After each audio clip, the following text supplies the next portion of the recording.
ভগবানের নাভিকমল থেকে জাত প্রজাপতি ব্রহ্মাও ভগবানের এত প্রিয় নাই যতটা ভক্ত তার প্রিয়। এবং শঙ্কর্ষণ ভগবান শিবও আমার কাছে অতটা প্রিয় নয় যতটা আমার ভক্ত আমার কাছে প্রিয়। আত্মজনী শঙ্কর শুনবে উদ্ধব, আমার প্রিয়তমা লক্ষ্মীও আমার কাছে এতটা প্রিয় নয় যতটা ভক্ত আমার কাছে প্রিয়।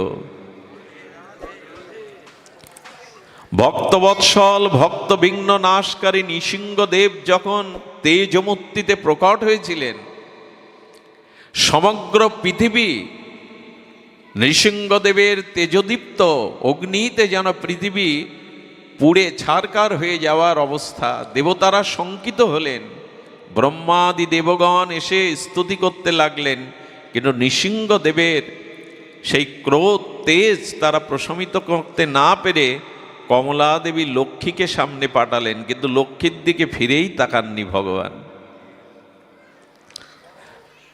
যখন বাৎসল্য প্রেমের প্রহ্লাদ ভক্ত মৃদুমন্দ এসে ভগবান নৃসিংহদেবের কোলের কাছে এলেন, ভগবান নৃসিংহদেব বড় আদর করে বড় প্রেম ভাবে প্রহ্লাদকে কোলে তুলে নিয়ে যখন মুখের দিকে তাকালেন, প্রহ্লাদের বাৎসল্যময় ভক্তের মুখ দেখে ভগবানের তেজ, তার ক্রোধ প্রশমিত হলো। তিনি প্রহ্লাদকে জিহ্বা দিয়ে লেহন করতে লাগলেন। নৃসিংহদেব হিরণ্যকশিপুর যে নখাগ্র দিয়ে তার উদরকে ভেদ করেছিলেন, নৃসিংহদেব কি করছেন, হিরণ্যকশিপুর নাড়িটা চুষছেন। ভগবান প্রেম ছাড়া কিছু গ্রহণ করেন না, তো কেন তিনি প্রহ্লাদ পিতা হিরণ্যকশিপুরের নাড়িটা চুষছেন? ভগবান কি বললেন জানেন? যার ঔরসে প্রহ্লাদের মতো এত ভক্তিমান ভক্তের জন্ম হয়েছে, না জানি তার নারীর মধ্যে কি প্রেম ভক্তি আছে, তাই তিনি আস্বাদন করতে শুরু করলেন।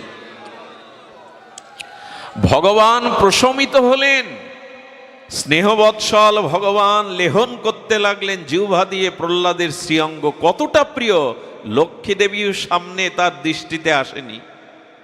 ব্রহ্মাও তার প্রিয় নয় যতটা প্রিয় তার ভক্ত। এবং প্রহ্লাদকে কোলে ক্রিয়া করতে দেখে, আনন্দে উচ্ছ্বলিত দেখে ভগবানের মনে একটা লোভ এলো। ভক্তকে দেখে, আচ্ছা কোলে ওঠায় আনন্দ বেশি না কোলে নেওয়াতে আনন্দ বেশি না কোলে ওঠাতে আনন্দ বেশি? কোলে ওঠাতেই আনন্দ বেশি। প্রহ্লাদ যখন ভগবানের করুণা ঘন নৃসিংহদেবের কোলে বসে আর হাত পা তিনি ছোড়াছুড়ি করে প্রেম আনন্দ প্রকাশ করছেন, পরমানন্দে যখন তিনি আনন্দে যেন খেলছেন, ভগবানের তখন লোভ হইল, কোলে নেওয়ার থেকে কোলে ওঠাই যে এত আনন্দ, এই স্বাদ তো আমার পাওয়া হয়নি কখনো। এর আগে আমি মৎস্য কুর্ম বরাহ নৃসিংহ অবতারে এসছি, কিন্তু মায়ের কোল আলো করে মায়ের স্নেহ বৎসল সন্তান হয়ে আমি তো কোলে উঠে দেখিনি যে কি আনন্দ। ভগবান তখন স্মরণ করলেন, এরপর যতবার জগতে আবির্ভূত হব, কোনো ভক্তিময়ী মায়ের কোল আশ্রয় করে আমি এই স্বাদ নেব যে কোলে ওঠাতে কত আনন্দ। তো ভগবান তার ভক্তই জীবন, ভক্তই তার একমাত্র প্রিয়। আর এই সকল ভক্তগণের মধ্যে তার অতীব প্রিয় ব্রজবাসীরা, ব্রজ সুন্দরী গোপীরা। আমি জানি না কেন একটু ব্রজের কথা বলতে স্বাদ হচ্ছে। নরসিংদী থেকে যেসব ভক্তরা কত দূর থেকে এসেছেন, তারা ছুটে এসেছেন, মনে হয় শ্রী গুরু মহারাজ, শ্রী গ্রন্থরাজ, অভিন্ন ভাগবত। আচ্ছা, ভাগবত কথাতে ব্রজের কথা কেন আসবে? সনাতন হিন্দু ধর্মে, সনাতন বৈদিক সভ্যতায়, সনাতন ধর্মে যত গ্রন্থ আছে, কেবল দুটি গ্রন্থে শ্রীমৎ এই কথাটি আছে, শ্রীমৎ। আর কোনো গ্রন্থে এই বিশেষণ দেওয়া হয়নি। শ্রীমদ্ ভগবদ গীতা, শ্রীমদ্ ভাগবত, শ্রীমদ্ ভাগবত আর শ্রীমদ্ ভগবত গীতা। অন্য কোন শাস্ত্রে দেখবেন শ্রীমৎ এই শব্দটা উল্লেখ হয়নি। শ্রীমদ্ ভগবদ গীতা ভগবানের মুখনিসৃত দিব্য চিন্ময় বাণী। কুরুক্ষেত্রের রণাঙ্গনে বিষাদগ্রস্ত অর্জুনকে দিয়ে জগৎবাসীকে যে দিব্য বাণী, মহাবাণী বলেছিলেন, সেটি শ্রীমদ্ ভগবদ গীতা। ভাগবত কাকে বলে? ভগবানের মুখনির্গলিত যে বাণী, তাহাই ভাগবত। কারণ ভগবান চতুর্শলোকে ব্রহ্মাকেই ভাগবত জ্ঞান প্রথমে দান করেছিলেন। ভগবানেরই মুখপদ্ম বিনিসৃত বাণী।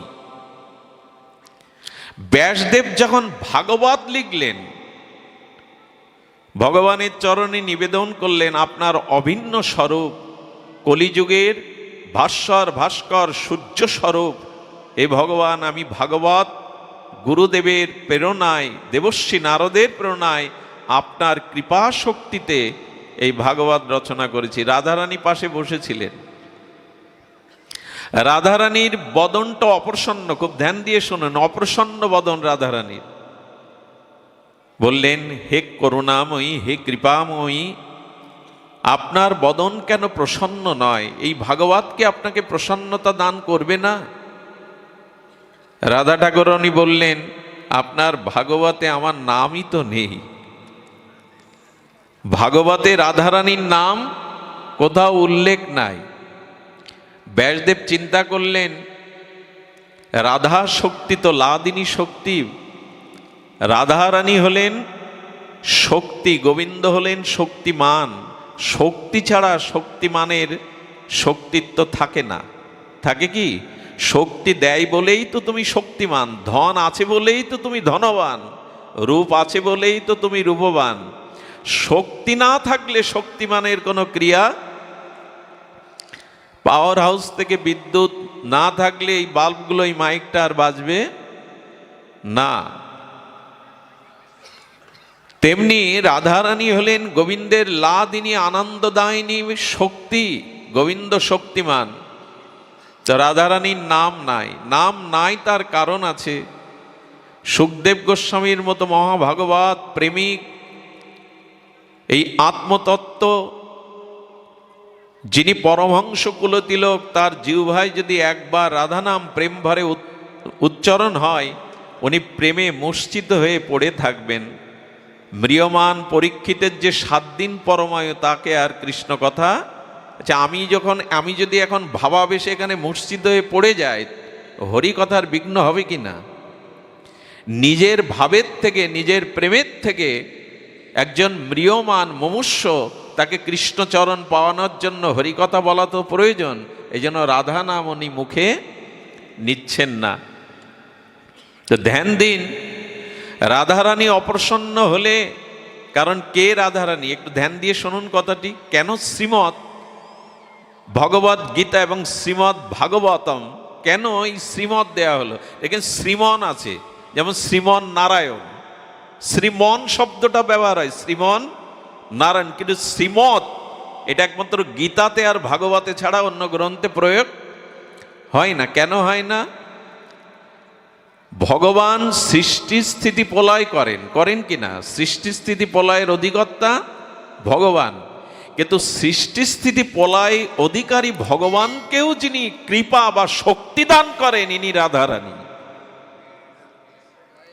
স্থিতি প্রলয়ের অধিকর্তাকে স্বয়ং ভগবান, কিন্তু ওনাকেও যিনি কৃপা এবং শক্তি দান করেন, যে শক্তি, যে কৃপা বলে ভগবানও জগৎ ভক্তকের পরিপাশন আনন্দ দেন, ইনি হলেন রাধারানী। তো সেই রাধারানীর নাম সরাসরি না থাকায় ব্যাসদেব তখন নামকরণ করলেন শ্রীমৎ ভাগবত। শ্রী অর্থেই হলো রাধা ঠাকুরানী প্রেমময়ী। শ্রীজি মানে, শ্রী মানেই মাধুর্যময়ী, প্রেমের অধীশ্বরী মহাভাবতী রাধারানীকেই শ্রী বলা হয়। শ্রী মানে মাধুর্য, শ্রী মানে সৌন্দর্য। এই জন্য রাধা নাম আগে দিতে হবে, নাহলে ভগবান প্রসন্ন হবেন না। কৃষ্ণ রাধা নয়, রাধা কৃষ্ণ। ভাগবত তাকেই বলে যাতে আগে দেখবেন, আগে ভক্তের কথা হবে, তারপরে ভগবানের চরিত্র, ভগবানের লীলা হবে, তাকেই বলে ভাগবত। আগে ভক্ত চরিত্র, তারপরে কেন ভগবানের চরিত্র আগে দিলে হতো না? রামায়ণে যেমন শুরু থেকেই রামের কথা, গীতার শুরু থেকে যেমন ভগবানের কথা, তো ভাগবতের নবম স্কন্ধ পর্যন্ত শুধু ভক্ত চরিত্র কেন? ভগবানের চরিত্র অত দশম স্কন্ধে পরে কেন? বলো ভগবানের প্রিয় ভক্ত, প্রিয়জনের কথা লীলা শুনতে ভগবানেরও ভালো লাগে। ছোট কথা বলি, যেখানে ভগবানের কথা হবে ওখানে ভক্তরা শ্রবণ করতে বসে, শ্রোতার আসনে ভক্ত বসে। আর যেখানে ভক্ত চরিত্র কথা কীর্তন হয় সেখানে ভগবান শ্রোতা হয়ে সবার আগে বসে। ভক্ত কথা ভগবানই শোনেন। ব্রজের গোপীরা, ব্রজাঙ্গনাগণ, ব্রজ সুন্দরী ততিগণ, ব্রজবাসীগণ গোবিন্দের অতি প্রিয়, প্রাণাধিক প্রিয়।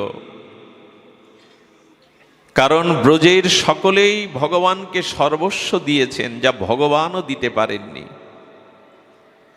দেহ ধর্ম, লোকধর্ম, বেদধর্ম, লজ্জা, ভয়, মান ব্রজবাসীরা কৃষ্ণের জন্য, তাদের সুন্দরের জন্য, তাদের প্রিয়তমের জন্য সর্বস্ব দিয়েছেন, কিছুই বাদ রাখেননি। গোবিন্দ কিন্তু কুল ছাড়তে পারেননি। শ্রীকৃষ্ণ ভক্ত চ্যানেলের আরো নতুন নতুন ভিডিও দেখার জন্য সাবস্ক্রাইব করুন। গোবিন্দ কিন্তু ধর্ম ত্যাগ করতে পারেননি, কিন্তু গোপীরা কৃষ্ণের জন্য সবই ত্যাগ করেছেন। লোকধর্ম, বেদধর্ম, গৃহধর্ম, আত্মসুখ সব জলাঞ্জলি দিয়েছে।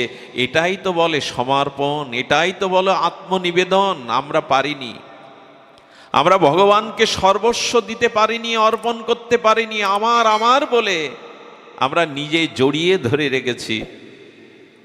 গোপীদের সর্বস্ব গোবিন্দ চরণে নিবেদিত। তোমার সুখের জন্য আমরা সব ত্যাগ করতে পারি, কিন্তু কোনো কিছুর জন্য তোমাকে বিন্দুমাত্র ত্যাগ করতে পারবো না। তো একটু উচ্চকোটির এই ভাবনাটা অনুভব করুন।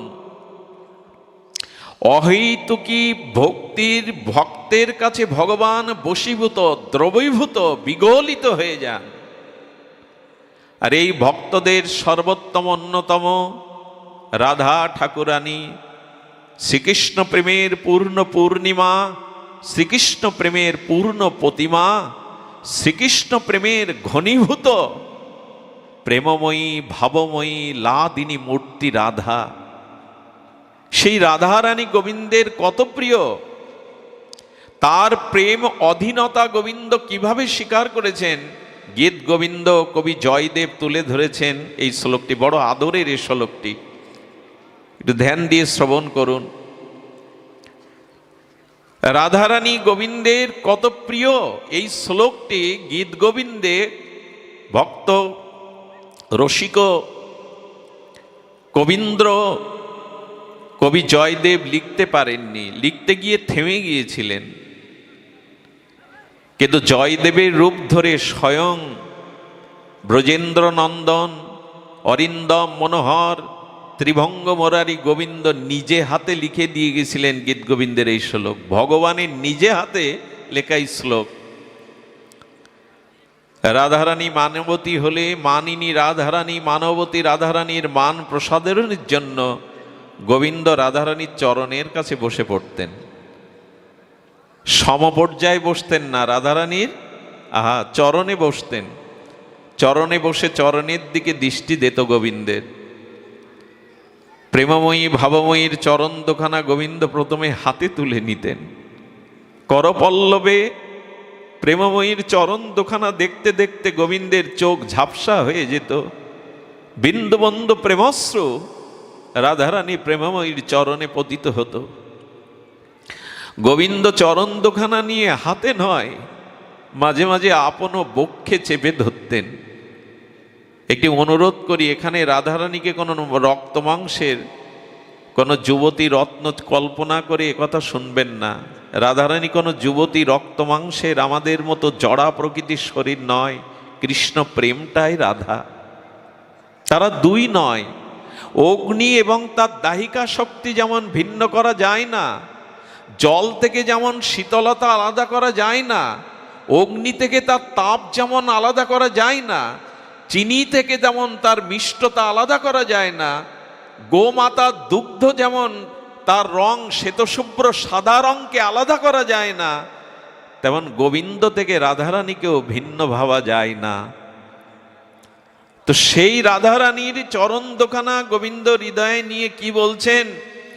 কবি জয়দেব লিখতে পারেননি, গোবিন্দ নিজে হাতে গীত গোবিন্দের পাতায় লিখেছেন, তমসি মম জীবনম, হে রাধে তুমি আমার জীবন। গোবিন্দের কিন্তু কপটতা করে আমাদের মতো বানানো কথা নয়। রাধারানীর চরণ দোখানা আপন বক্ষে ধরে শ্রী গোবিন্দ বলছেন, তমসি মম জীবনম, হে রাধে তুমি আমার জীবন। ভক্ত তার কাছে কত প্রিয়। প্রেমাধীন ভক্ত বলছেন, তমসি মম ভূষণম, হে রাধে তুমি আমার ভূষণ। একটা সতী রমণীর, সাধ্বী রমণীর যেমন শাখা সিঁদুর তার ভূষণ, গোবিন্দ বললেন, হে রাধে তমসি মম জীবনম, তমসি মম ভূষণম, তমসি মম ভব জলাধিরত্নম, হে রাধে সমুদ্র যেমন বুকে রত্ন ধারণ করে বলে তার নাম রত্নাকর, তেমনি এই প্রেম সরোবরে রাধারানী তুমি আমার রত্ন, জলাধিরত্নম। এর পরের কথাটা গীত গোবিন্দে গোবিন্দ লিখছেন, সর গরল খণ্ডলং মম শিরোষি মণ্ডলং, দেহি পদপল্লব মোদারাম, হে রাধে তোমার এই চরণ কমল পল্লব তুমি আমার মস্তকে ধারণ করে আমাকে শীতল করো। কেন বলছেন স্বয়ং ভগবান? কোন রমণীর চরণ তিনি মাথায় নিচ্ছেন না, বুকে নিচ্ছেন না, তিনি প্রেমকে, শুদ্ধ ভক্তকে, ভক্ত পরাধীন ভগবান গ্রহণ করছেন। শ্রী গোবিন্দের চরণ কোটি চন্দ্র সুশীতলের মতো, যার চরণ চিন্তা করলে আমাদের হৃদয়ের তিতাব যন্ত্রণা প্রশমিত হয়, স্নিগ্ধ সুধা কিরণের পরশে শীতল হয়। যে ভগবানের চরণে কোটি চন্দ্র সুশীতল, সেই গোবিন্দ হৃদয়কে শীতল করার জন্য রাধারানীর চরণ মস্তকে ধারণ করছেন। যার চরণ চিন্তায় আমাদের চিত্ত শীতল হয়, আজ তিনি রাধারানীর চরণ বক্ষে মাথায় করে নিয়ে, দেহি পদপল্লব মোদারাম, তোমার চরণ দোখানা যেন পল্লবের মতো। গোবিন্দ তার বিরহ শোক শীতল করবার জন্য রাধা চরণকে বক্ষে নিচ্ছেন, মস্তকে ধারণ করছেন। এই জন্য ভক্তই তার জীবন, ভক্তই তার সর্বস্ব, অহং ভক্ত পরাধীন। সেই ভগবানের প্রিয় ভক্তদের চরিত্র এখন আমরা শুনব। আপনাদের কাছে অনুরোধ করছি, ব্রজভাব, ব্রজের ভাব নিয়েই শুনতে হয়। ব্রজ কথা কোলাহলের মধ্যে হয় না, অন্য মনস্কতার মধ্যে হয় না, এটি ভাব রাজ্য, প্রেম রাজ্য। এই জন্য এই দেহকে এখানে রেখে মনে মনে ব্রজে চলে যেতে হবে। গোপীর আনুগত্য বিনা ঐশ্বর্য জ্ঞানে, ভজিলেও নাহি পাই ব্রজে ব্রজেন্দ্র নন্দনে। ব্রজ ভাব চাই, ব্রজের ভাবটা হৃদয়ে এনে তবে ব্রজ কথা শুনতে হবে। ব্রজ মহিমা সাধন করতে গেলে মানসে বৃন্দাবনের চিন্তা করতে হবে, মানসে ব্রজের ভাব হৃদয়ে নিতে হবে। ব্রজভাবের কথা আপনাদের কি শোধাবো, কি জানাবো, মনে পড়ছে সেই কথা। পৃথিবীতে কোনো শাস্ত্রে কোনো গ্রন্থে লিখিত হয়নি ব্রজ অনুরাগ। এ কথা গ্রন্থে ভাষায় প্রকাশ করা যায় না। মনে আছে আপনাদের পুরানো দিনের বহুবার চর্চিত, বহুবার এই প্রসঙ্গ বলা হয়েছে। ব্রজের ভাব কেমন জানেন? আহা, এক মা গাভী মাতার জন্য কিছু ঘাস কেটে গাভীমার খাদ্যের জন্য বয়ে আনছেন। প্রখর রৌদ্র, রাজস্থানের এটি স্থান, বালিগুলো যেন অগ্নি হয়ে গেছে, পা দিলেই ফোসকা পড়ে যায়। কাঠ ফাটা প্রখর সূর্যের তেজ। এক ৮০ বছরের বৃন্দাবন আশ্রিত শুদ্ধ ভজনানন্দী ওই পথ দিয়ে চলেছেন বৃদ্ধ, কিন্তু পিপাসায় এই তপ্ত রৌদ্রে, তপ্ত বালুকণায় তার ওষ্ঠগত প্রাণ, একটু জল না পেলে তিনি বাঁচবেন না। আর ব্রজবাসী সেই মা গাভী মায়ের জন্য কিছু তৃণগুচ্ছ করে মাথায় করে আসছেন। ব্রজবাসীরা যখন হাঁটে তখন মনে হয় ওরা নৃত্য করছে, ওরা যখন কথা বলে তখন মনে হয় সঙ্গীত সুধা আলাপ করছে। ওদের কথাটাই সঙ্গীত, ওদের চলাটাই নৃত্য।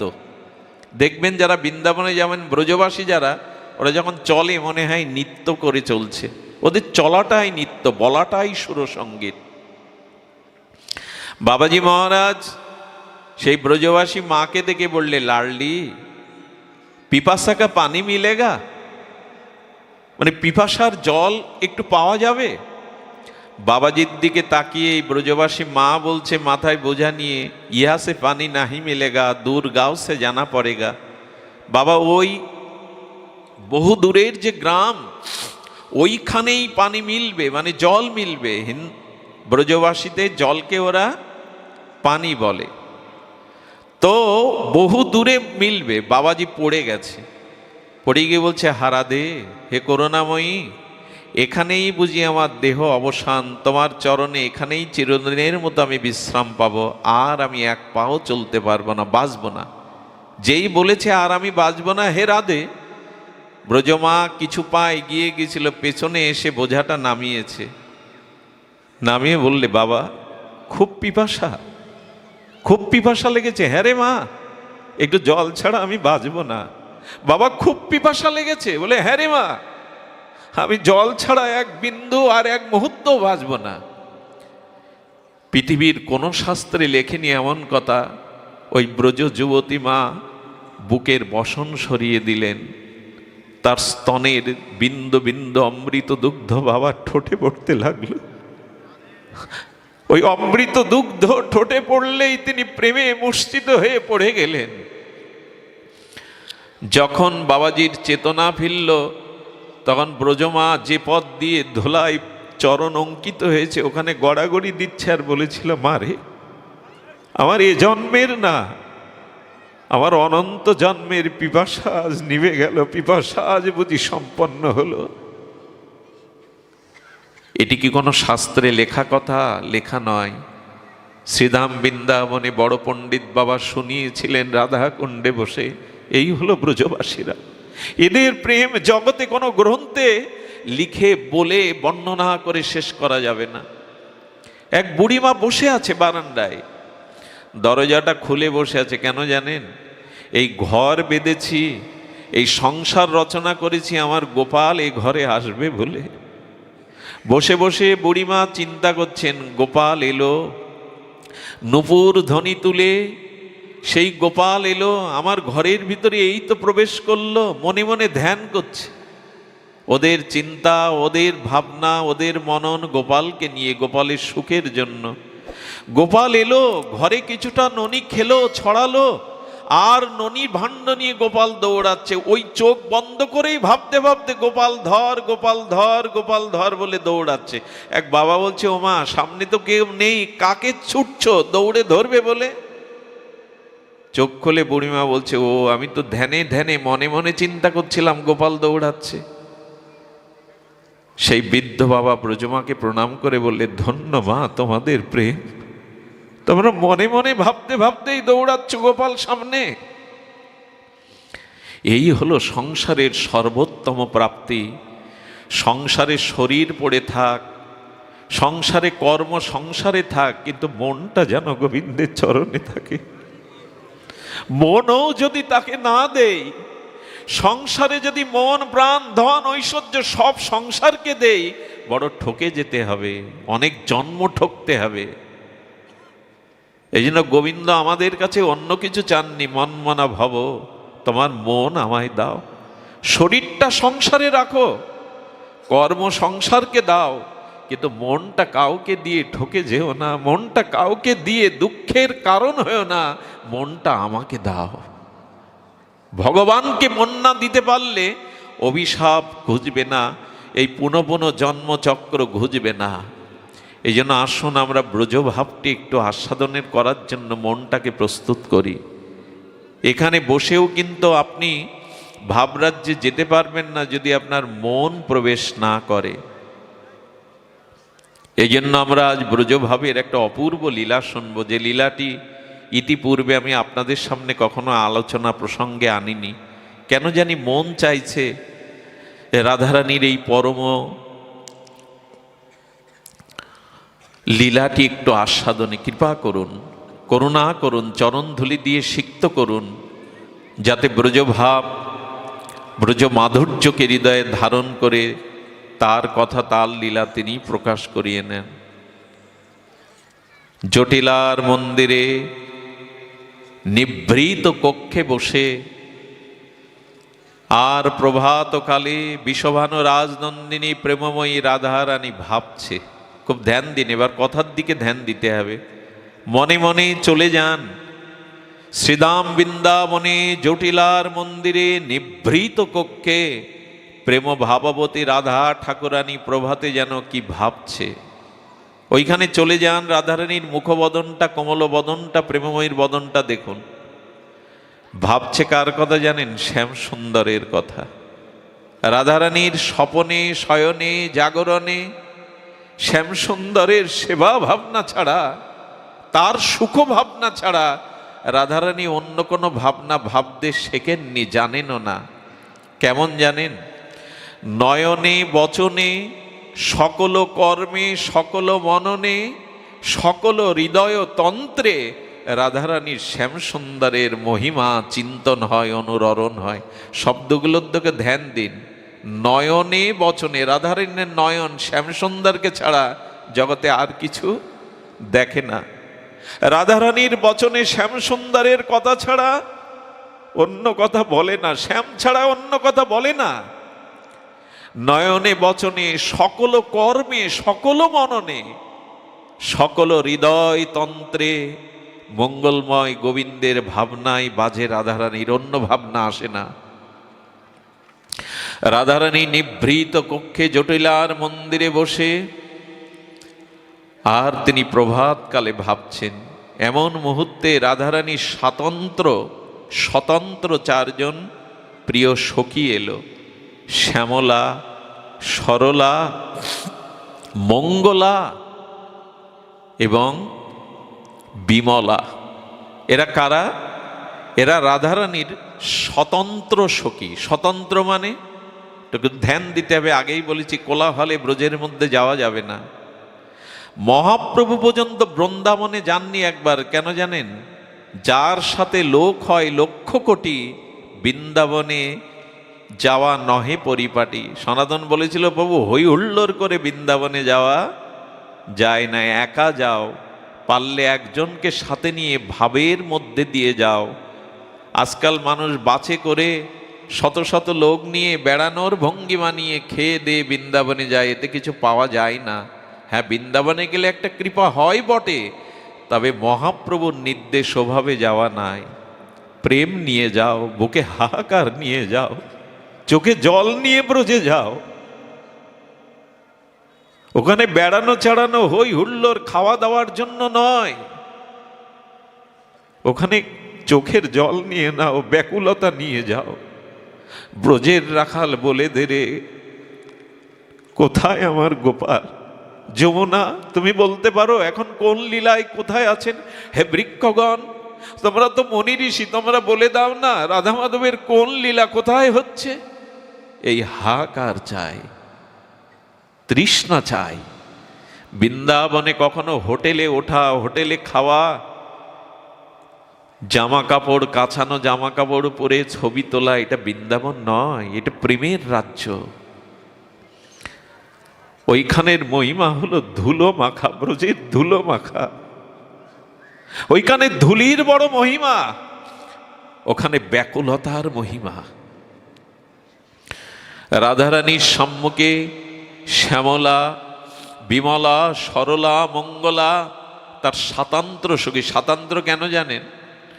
রাধা মাধব দুইজনকে ভালোবাসে সকলে, কিন্তু কৃষ্ণের থেকে অধিক ভালোবাসে যারা রাধারানীকে, এরা রাধারানীর স্বতন্ত্র সখী। যুগলকে ওরা ভালোবাসে, কিন্তু কৃষ্ণের থেকে যারা অধিক পরিমাণে রাধারানীকে ভালোবাসে, এরা রাধারানীর প্রাণ প্রিয় স্বতন্ত্র সখী। শ্যামলা, বিমলা, সরলা, মঙ্গলা এসে রাধারানীর সামনে দেখা দিয়েছে। রাধারানী ওদের দেখে প্রসন্ন বদনে বলছেন, শুদ্ধ ভক্তের দর্শন হলে আমার আজ দিন ভালো যাবে। তোরা এসেছিস, তোরা এসেছিস, আজ আমার দিন ভালো যাবে। একটা কথা বলি, প্রভাতে যদি সাধু দর্শন করেন কোন প্রকৃত বিশুদ্ধ ভগবানের প্রিয় ভক্ত, সেদিন আপনার মঙ্গল যাবেই যাবে। আজ আমার দিন ভালো যাবে, আমি হরিভক্তের দর্শন পেয়েছি। রাধারানী জগৎকে শিক্ষা দিচ্ছেন, সকালে উঠেই সাধু দর্শন। আমার তো মনে হয় রাতে যদি আপনাদের মতো ভক্ত দর্শন হয় তো রাতটাও ভালো যাবে, হরিচিন্তায় যাবে।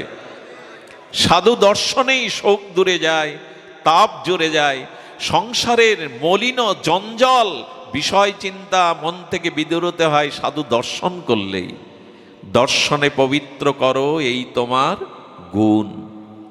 গঙ্গা স্নান করলে পাপ যেতেও পারে, নাও যেতে পারে, আপনার শ্রদ্ধার উপরে নির্ভরশীল, কিন্তু সাধু দর্শনে মনের ময়লা যাবেই যাবে, চিত্ত শুদ্ধি হবেই হবে।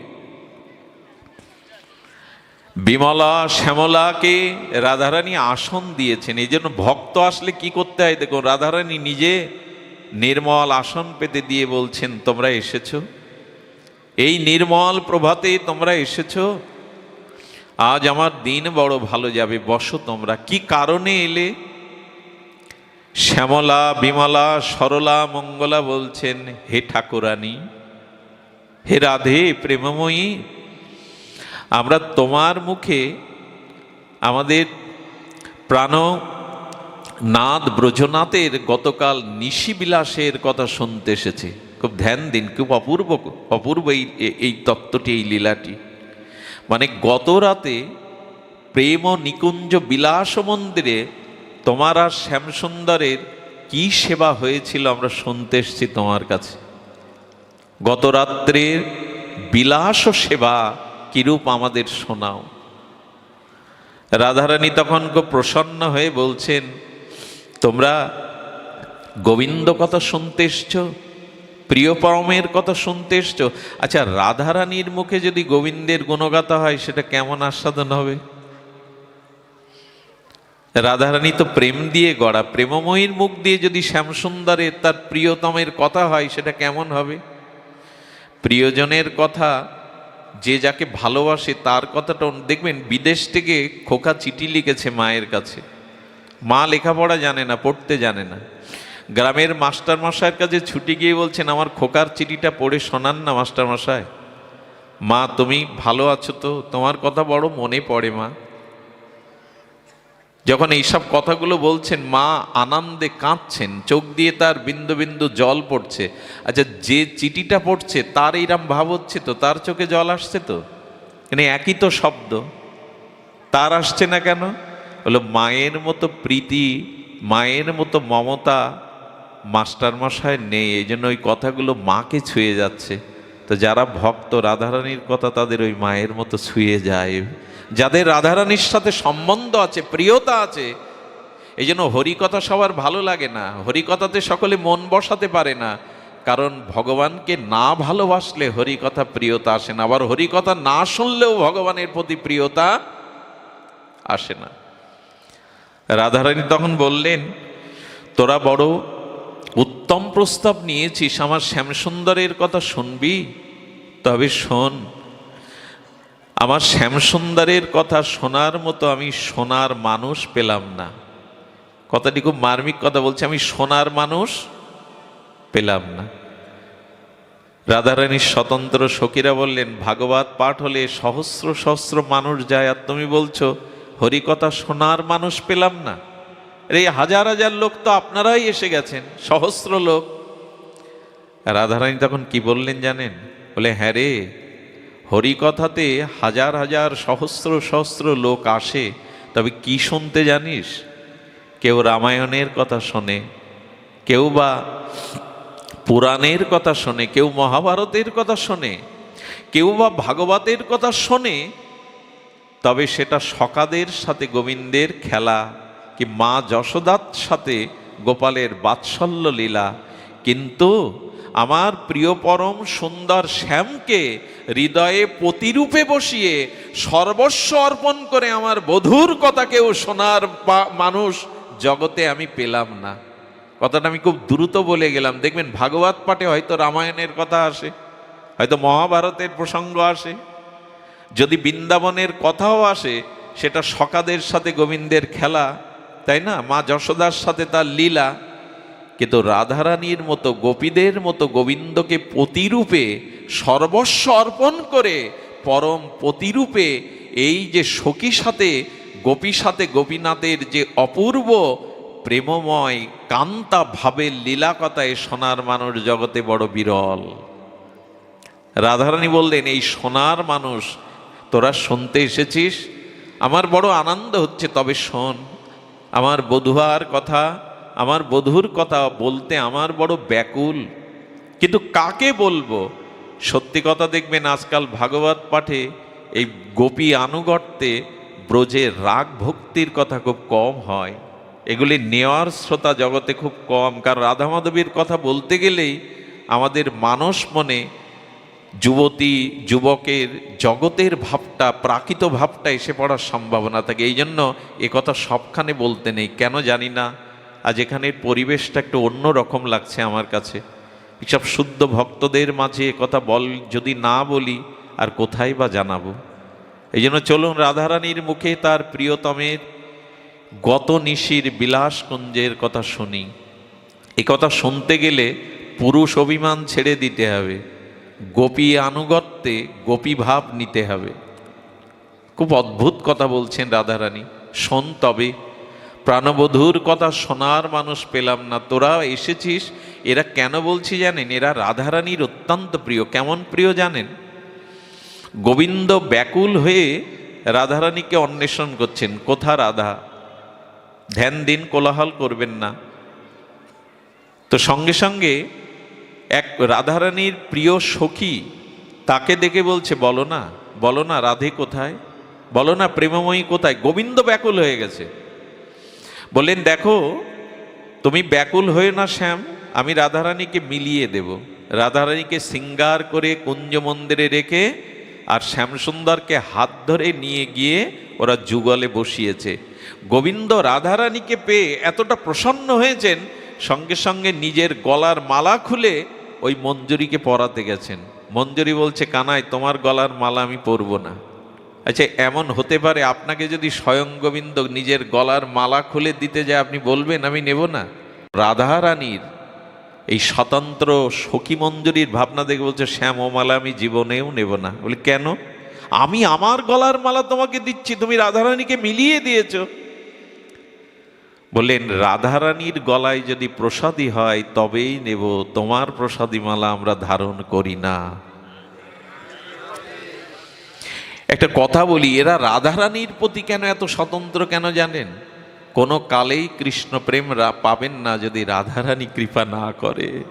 আরে দেবেটাকে, শ্যামকে কে মিলিয়ে দেবে? শ্যামের কৃপা কে দেবে? রাধা কৃপা না করলে শ্যাম কৃপা, গোবিন্দ কৃপা।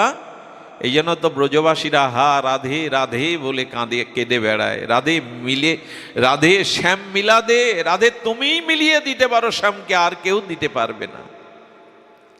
আচ্ছা, গোবিন্দ তাম্বুল চর্চিত করছিলেন, পান, সেই পান কিছুটা অধরামৃত সখীকে বলছেন, তুমি মিলন করেই দিয়েছ রাধারানীর সাথে, এই তাম্বুল নাও।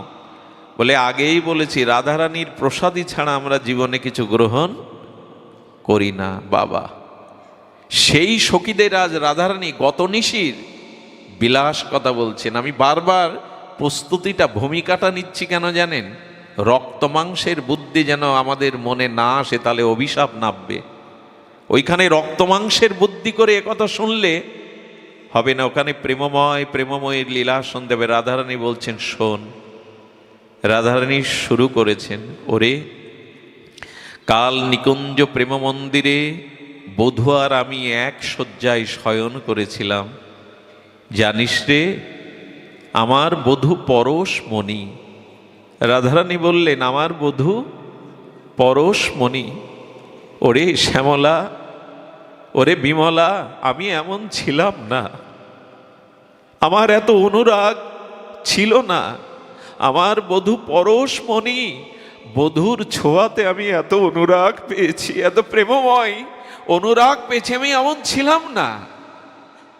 পরশ পাতরের স্পর্শে যেমন লোহা সোনা হয়, বধূর পরশে আমি অনুরাগিনী হয়েছি। ভগবানের একটু সেবা, একটু প্রেম, একটু ভক্তি আমাদের কি করে জানেন? পরশ পাতরের মতো এই অঙ্গকে সোনা করে দেয়। কেমন জানেন? পুতনার লাশটাকে খণ্ড খণ্ড করে ব্রজবাসীরা চিতা জ্বালিয়ে দিয়েছিল। সেই চিতা থেকে এক দিব্য অপার্থিব দিব্য গন্ধ সমস্ত ব্রজকে, বাতাসকে আমোদিত করছিল। ব্রজবাসীরা বলছে, পুতনা রাক্ষসী, শিশু ঘাতিনী, পাপীয়সী, তার চিতা থেকে এই দিব্য গন্ধ আসছে কেন?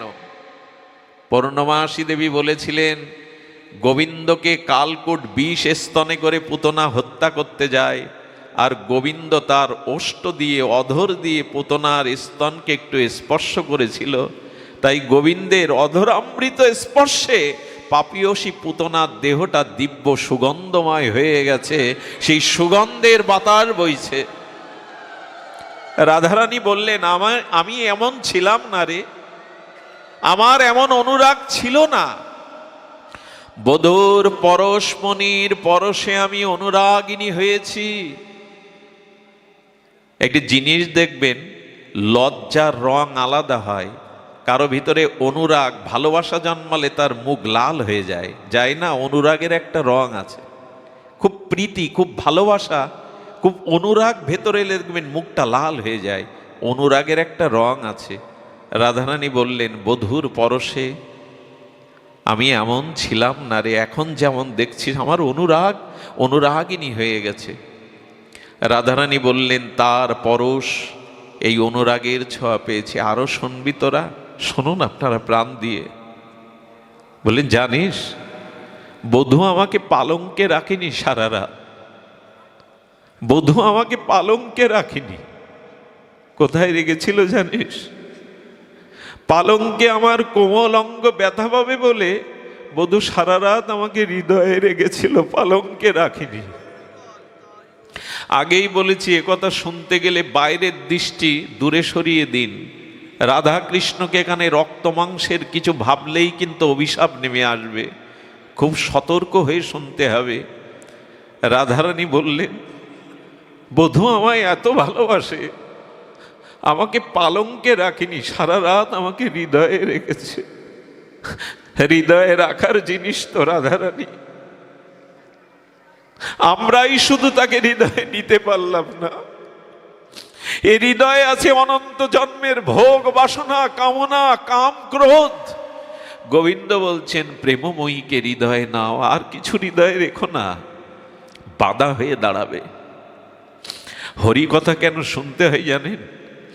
অনেক জন্মের আবর্জনা জমে গেছে হৃদয়ে। এটি হরিকথা কর্ণ দিয়ে হৃদয়ে প্রবেশ করলে ধুয়ে যাবে, মুছে যাবে। এই জন্য ভগবানের কথা ভক্ত সঙ্গে শুনতে হয়। এই জন্য এরা নরসিংদী থেকে চলে এসছে, কত দূর থেকে, কেন জানেন? হরিকথা শ্রবণ করলেই অনন্ত জন্মের দুর্বাসনা যাবে, কাম বাসনা চলে যাবে। এখানে দেখবেন এখন যে পরিবেশ, এখন কেউ অসৎ চিন্তা করার ক্ষমতাও রাখে না।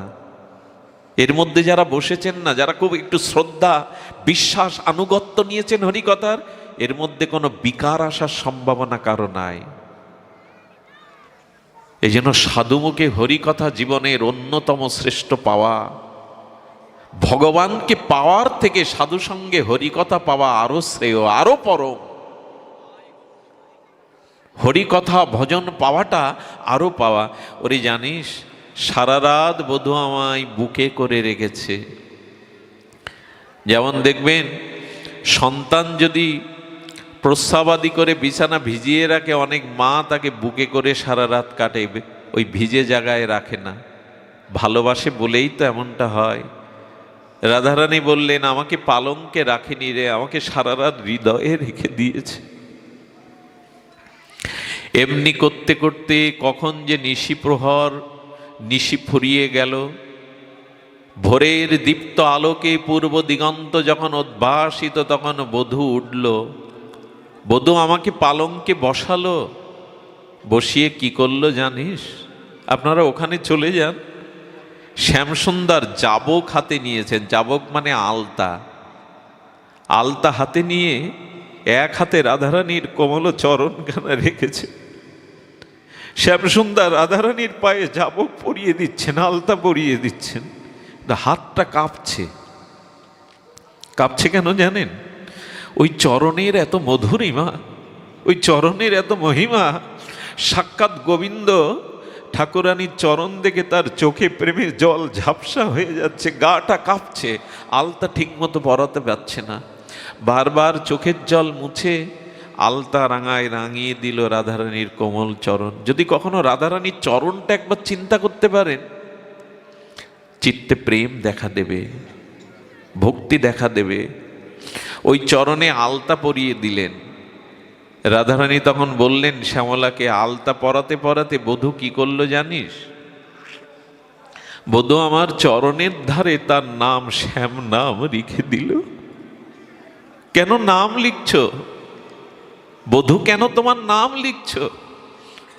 গোবিন্দ তখন চরণে আলতা পরিয়ে চরণ দুখানা ধরেই বলছেন, আমাকে চরণ ছাড়া করো না, আমাকে চরণে রেখে দিও হে রাধে, হে প্রেমময়ী। গোবিন্দ এ কথা আর কাউকে বলতে পারে না। আমাকে ধারে মানে কি জানেন? ধারে মানে পাশে। আমাকে তোমার চরণে রেখে দিও, চরণ ছাড়া করো না। এ খুব নিবেদনের কথা। হে প্রিয় পরম, সংসারে সব কিছু সরে যাক, যেন তোমার চরণ থেকে দূরে সরে না যায়। তোমার চরণ ছাড়া করো না রাধে, আমাকে চরণের ধারে রেখো। শ্যামসুন্দর বললেন, আজ আমি চিরদিনের মতো তোমার চরণে আমার দাসখত লিখে দিলাম, আমি তোমার দাস। মহাপ্রভু এই পদটি বলেছিলেন, গোপী ভট্ট পদ কমলায় দাসানো দাস। মহাপ্রভু বললেন, আমি ব্রাহ্মণ নই, আমি ক্ষত্রিয় নই, আমি জ্যোতি নই, সন্ন্যাসী নই, গৃহী নই, বানপ্রস্থি নই। গোপী ভট্ট পদ কমলায় দাসানো দাস। আমি শ্রী গোবিন্দের আনন্দ ঘনের চরণের যে দাস, সেই দাসীরও চরণের দাসী স্বরূপ। মহাপ্রভু বলছেন, গোবিন্দ বলছেন, হে রাধে, আমি আজ দাসখত লিখে দিলাম, আমাকে দাস করে রেখো। খুব ধ্যান দিয়ে শুনুন কথাটি। রাধারানীর চোখে জল। শ্যামসুন্দর যেন বলছেন, ধারে মানে, ধার মানে ঋণ, আর ধার মানে কাছে থাকা, ধারে থাকা। বললেন, আমার নাম আর আমি তো অভিন্ন, তাই আমার নাম রূপে আমি তোমার চরণের ধারে রইলাম, আমাকে ধারে রেখে দিও, আমাকে চরণে রেখে দিও, চরণ ছাড়া করো না। এরপরে বধূ কি করলো জানিস তোরা? শ্যামলাকে, সরলাকে, বিমলাকে বলছেন, এরপরে বধূ কি করলো জানিস? এরপরে বধূ কি করলো? কত ভালোবাসে বধূ আমায়। বধূ তখন আমার চরণের ধুলি নিয়ে অঙ্গে মাখতে লাগলো। রাধারানীর চরণ রেণু গোবিন্দ নিজ অঙ্গে মাখতে লাগলো। এটা ধুলি নয়, এটা প্রেমের অনুরাগ। আমি ঋণী হে রাধে, হে ব্রজগোপী, তোমরা আমার জন্য সর্বস্ব ছেড়েছ, আমি তোমাদের জন্য কিছু ত্যাগ করতে পারিনি। ভগবান সর্বশক্তিমান তত্ত্ব হয়েও ব্রজলীলাতে ঋণী হয়ে গেলেন। ধার মানে ঋণ, ধার মানে ঋণ। একটু ধ্যান দিন, স্বয়ং সর্বশক্তিমান তত্ত্ব পরতত্ত্ব ভগবান ব্রজবাসীদের কাছে, বিশেষ করে রাধারানীর কাছে তিনটে ঋণ হয়ে গেছিলেন। ভগবান কখনো ঋণী হয়? বলো, ভক্তের প্রেমের কাছে ঋণী হন তিনি। প্রেমেই তাকে কাঙাল বানায়, ভিখারি বানায়, ঋণী বানায়। রাধারানীর চরণ ধুলি অঙ্গে মেখে বললেন, আমাকে চরণে রেখো, চরণ ছাড়া করো না। আমার কি মনে হয় জানেন? আমার মনে হবে কেন? ভাগবত সিদ্ধান্ত হলো, রাধারানীর চরণ ধুলি না মাগলে শ্যামঙ্গ ঢেকে গিয়ে গৌরাঙ্গ হতো না। গৌর হতো না যদি রাধারানীর চরণ ধুলি শ্যাম না মাখতেন। ওই কালো অঙ্গ ঢাকলো রাধারানীর স্বর্ণ চরণ রেণুতে। এই ধুলি কোনো সাধারণ জিনিস না। ভক্তের চরণ ধুলি ছাড়া, ভক্তের চরণ ধৌত জল ছাড়া, ভক্তভুক্ত অবশেষ ছাড়া প্রেম ভক্তি আজও কারো হয়নি, হবেও না। কিন্তু আজ মানুষ কঠিন যুক্তিবাদের মধ্যে দিয়ে এই পাশ্চাত্য শিক্ষা সংস্কৃতি আর এই উগ্র আধুনিকতায় আজকের এই বর্তমান প্রজন্মের মানুষ সাধু পিতামাতার গুরুজনের চরণ ধুলিকেও আজ যুক্তি খাড়া করে, জীবাণু আছে। আরে এত পরিপাটি হয়ে থাকো তো জগতে তো জীবাণু বাড়ছেই। করোনা বা বিভিন্ন জীবাণু জগতে আগে এত ছিল না। যত মানুষ আর যুক্তিবাদী হয়ে যাচ্ছে তত ভক্তি থেকে, ভাব থেকে দূরে সরে যাচ্ছে, যেন যান্ত্রিক হয়ে যাচ্ছে মানুষ, যন্ত্র। আরে শ্রীগুরু বৈষ্ণবের ভক্তের শুদ্ধ চরণ ধুলি ছাড়া, চরণ জল ছাড়া ভক্তি হতে পারে না। এর মধ্যেই ভক্তি নিহিত আছে। বিশ্বাস অন্যতম জিনিস, ভাব রাজ্যটা অন্য রাজ্য। সব কিছু যুক্তি দিয়ে মাপতে যাবেন না, সব কিছু যুক্তি দিয়ে হয় না। মা বলে দেয়, খোকা এই তোর পিতা, এই তোর বাবা, এখানে যুক্তি খাটাতে যাবেন না, পরীক্ষা নিতে যাবেন না, ওই মায়ের কথাই বিশ্বাস করতে হবে, এই তোমার পিতা। সব জায়গায় যুক্তি খাটে না। আজ আমরা বড় যুক্তিবাদী হয়ে গেছি। বৃন্দাবনে দেখেছি মহাত্মারা তো কাউকে চরণ ধুলি দেন না, তারা যে ধুলির পরে হেঁটে যায় ওইখানের ধুলি নিয়ে গড়াগড়ি দেয় তারা, যদি করুণা হয়, যদি কৃপা হয়। শ্রী রাধা ঠাকুরানীর প্রেমময়ীর চরণ রেণুতে শ্রী গোবিন্দ অঙ্গে মাখতে লাগলেন।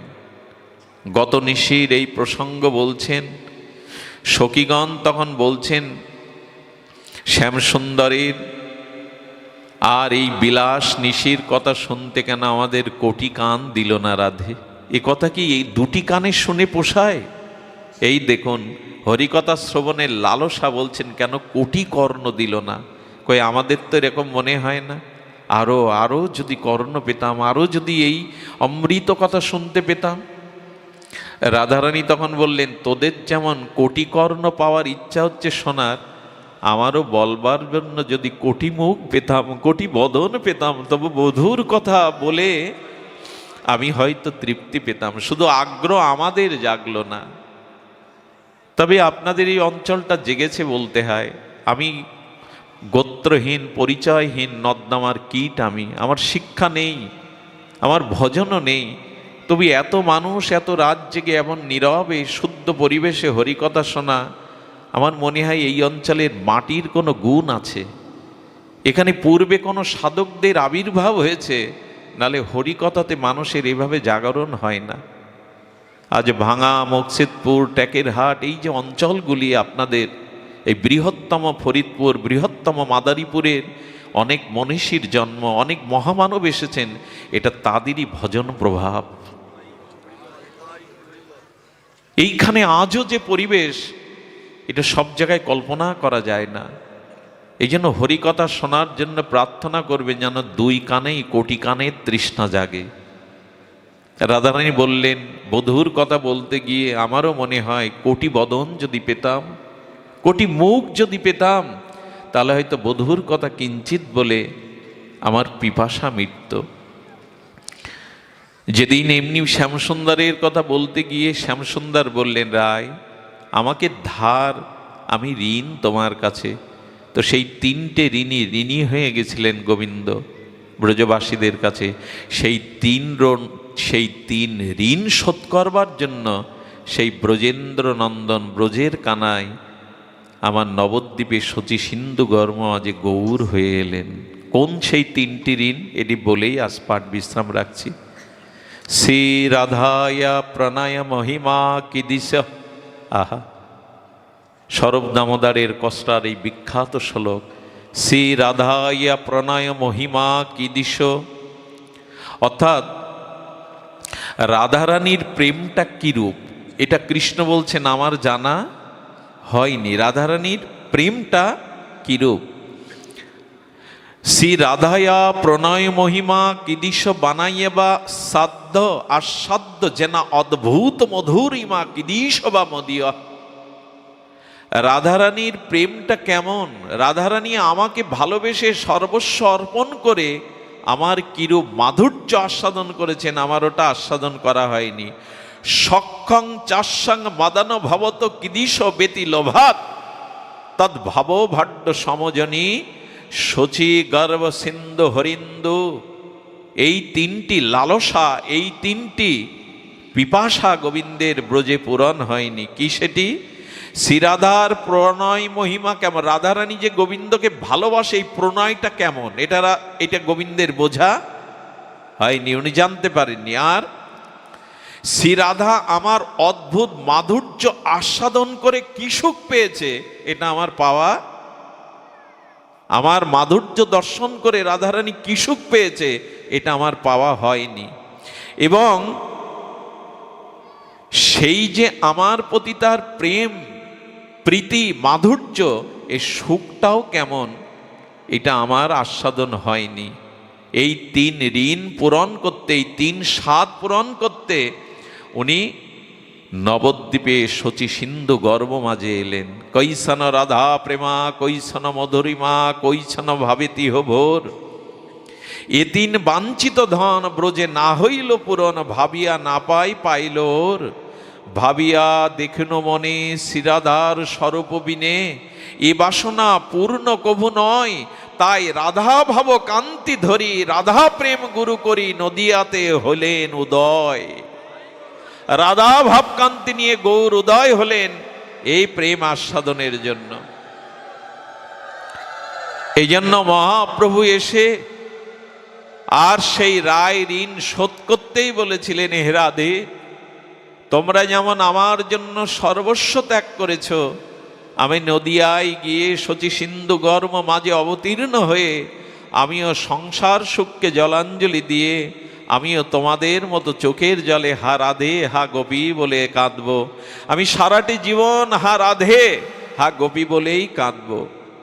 এই জন্য অনুরোধ করব, সেই রাধা ভাবকান্তি নিয়ে মহাপ্রভু এসেছেন। আমরা মহাপ্রভুর নিতাই চরণ যদি আশ্রয় না করি ওই রাজ্যে পৌঁছাতে পারবো না। কে জানতো রাধারানীকে, কে জানতো বৃন্দাবনকে, কে জানতো রাধা প্রেমকে, কে জানতো নিকুঞ্জ মন্দিরের প্রেম সেবা যদি গৌর না হতো কেমনে হইতো, কেমনে ধরিতাম দে রাধার মহিমা প্রেম রসসীমা জগতে জানাতোকে যদি গৌর না হইতো। মধুর বৃন্দা বিপিন মাধুরী প্রবেশ সাতুরী সার, কে বা নিকুঞ্জ প্রেম মন্দিরে প্রবেশ করাতো যদি গৌর না হতো, নিতাই না হতো। এই জন্য আমাদের বাঙালি সনাতনী হিন্দুদের জীবনে গৌর নিতাইকে আমাদের অবশ্যই হৃদয়ের ধন করে রাখা উচিত। নিতাই গৌর ছাড়া আমরা এই হরিনাম পেতাম না, ভাগবত পেতাম না, যুগল সেবা পেতাম না, শ্রীধাম বৃন্দাবনে রাধা তত্ত্ব জানতে পারতাম না। এটা নিতাই এবং গৌরের অবদান। এই জন্য নিতাই গৌর চরণ আশ্রয় করেই আমাদের ভজন পথে অগ্রগামী। সত্যং সত্যং পুনঃ সত্যম সত্যমেব পুনঃ পুনঃ। পদ্মপুরাণে কি শ্লোক দিচ্ছেন দেখুন, বিনা রাধা প্রসাদেন মাত প্রসাদন বিদ্যাতে। বিখ্যাত এই শ্লোক। ভগবান শ্রীকৃষ্ণ বললেন, সত্য সত্য পুনঃ ত্রিসত্য করে আমি বলছি, রাধারানীর কৃপা ব্যতীত স্বতন্ত্রভাবে কেউ আমার কৃপা পায়নি, পাবে না, পাওয়ার সম্ভাবনাও নাই। গোবিন্দ বলছেন সত্য সত্য পুনঃসত্য করে বলছেন ত্রিসত্য, রাধারানীর কৃপা ব্যতীত স্বতন্ত্রভাবে আমার কৃপা কোনো কালে পাওয়া যাবে না। গোবিন্দ বলছেন যখনই কেউ রা উচ্চারণ করে আমি তার দিকে চেয়ে থাকি এই জন্য যদি রাধা বলে আমি তার পেছনে ছুটে বেড়াবো। গোবিন্দ বলছেন আমি তার পেছনে ছুটে বেড়াবো কেন? বলে তাকে নিজেকে বিক্রি করে দেব বলে। যে রাধা বলবে আমি তার কাছে, গোবিন্দ বলছেন নিজেকে আত্মবিক্রয় করে দেব। তাই রাধা নাম, রাধা চরণাশ্রয় আমাদের জীবনের। কেন জানেন? রাধা হলো আশ্রয়। আচ্ছা, পুষ্কর যদি না থাকে, পুষ্করণী পুকুর, ওতে জল দাঁড়াবে? রাধারানী আশ্রয় তত্ত্ব, প্রেমের পুকুর, প্রেমের সাগর। কৃষ্ণ প্রেম অবগাহন করতে গেলে রাধারূপ আশ্রয়কেই আশ্রয় করতে হবে। আজ এইটুকুই, আপনাদের মঙ্গল হোক। শ্রীকৃষ্ণ ভক্ত চ্যানেলের আরো নতুন নতুন ভিডিও দেখার জন্য সাবস্ক্রাইব করুন।